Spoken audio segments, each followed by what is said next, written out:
Hey physics ladies and gentlemen, we want to do the power race now, the power race lab.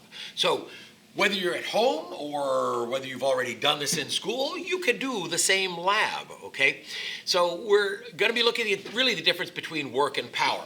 So if I'm running up the steps, fast as I can go, does my speed change the amount of work I did? Well, work is force times distance. I'm pushing my mass all the way up to the top of the steps, changing my height, right? Increasing my potential energy by doing work upon myself. No matter how fast I go, the work is the same. Somebody else taking their sweet time going up the steps, if they have the same mass that I do, still does exactly the same amount of work. I'm huffing and puffing and sweating. They're cool and collected. We did the same amount of work. What's different? Well, we must have some way to quantify it, and it is in fact power. Power being work divided by time. So if they had half the time that I did, that means they did twice as much, or they gave out twice as much power on the way out, or on the way up. So the power race allows us to play with that. So we first got to get some things done.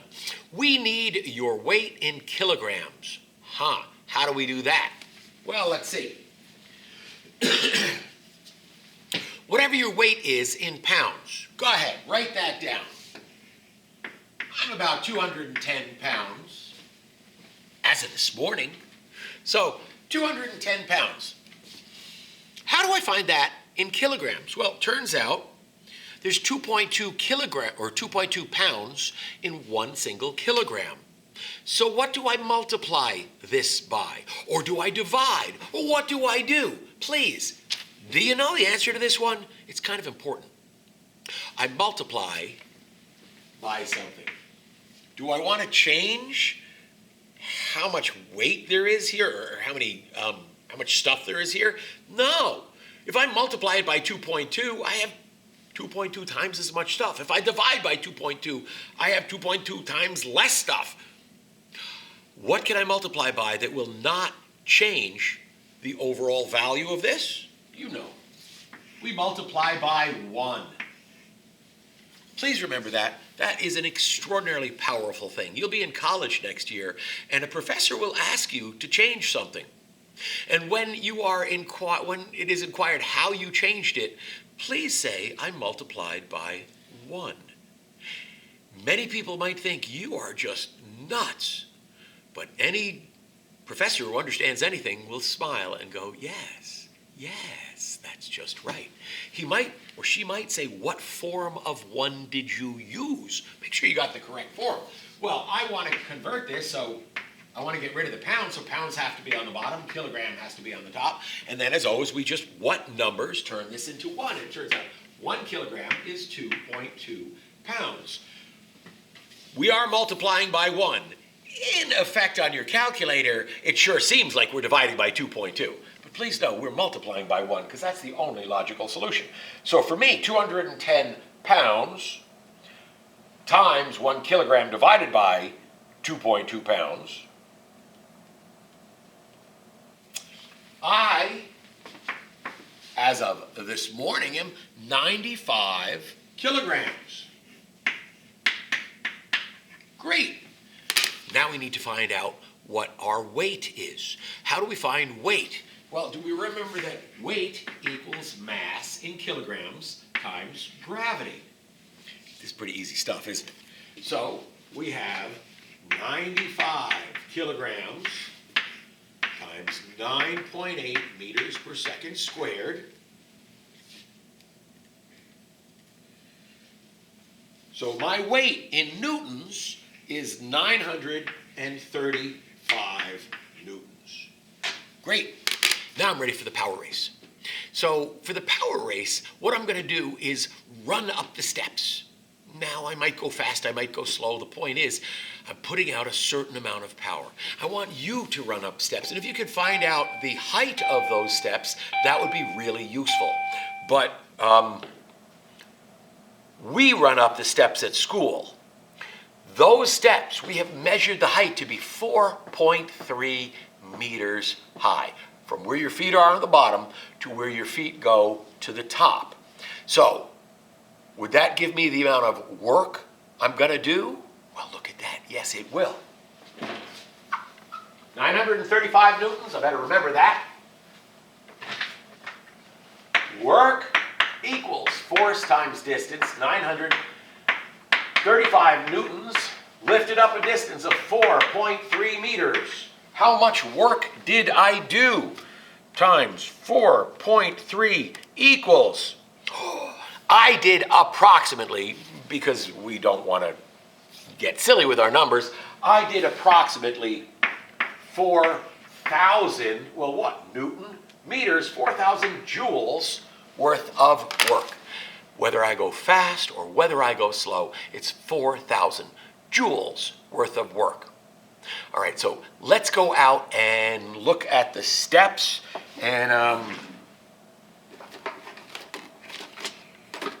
somewhere I got a stopwatch here.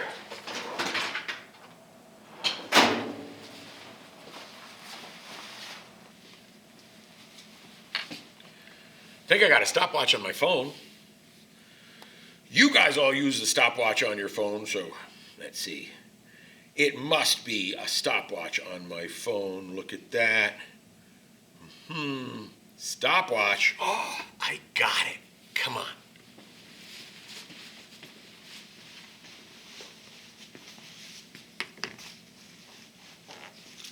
Don't mind if I grab you here and pull you out into the hallway. Sorry about that.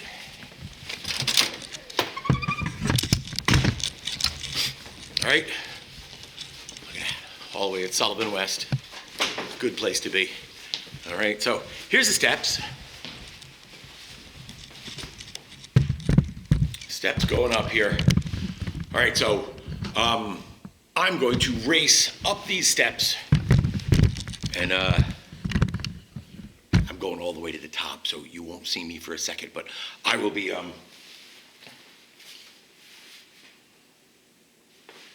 okay. So you know how much work I'm going to do, right? It's going to be 4,000 joules worth of work. Let's see how fast I can go. Oh, I'm not going that fast.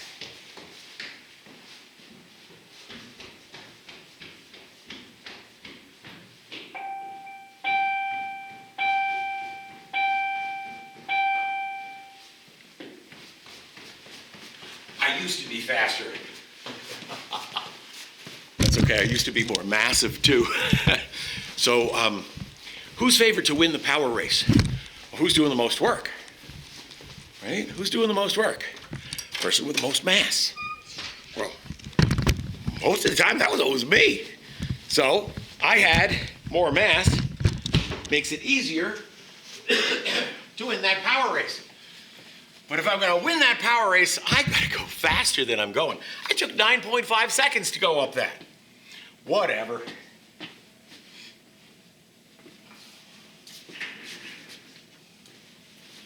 So, we know that power equals force over distance. By the way, on your lab sheet, don't just scratch it out. Please do Gibbons formula S&S. Make it pretty. It's a lab. So we have 4,000 joules divided by 9.5 seconds.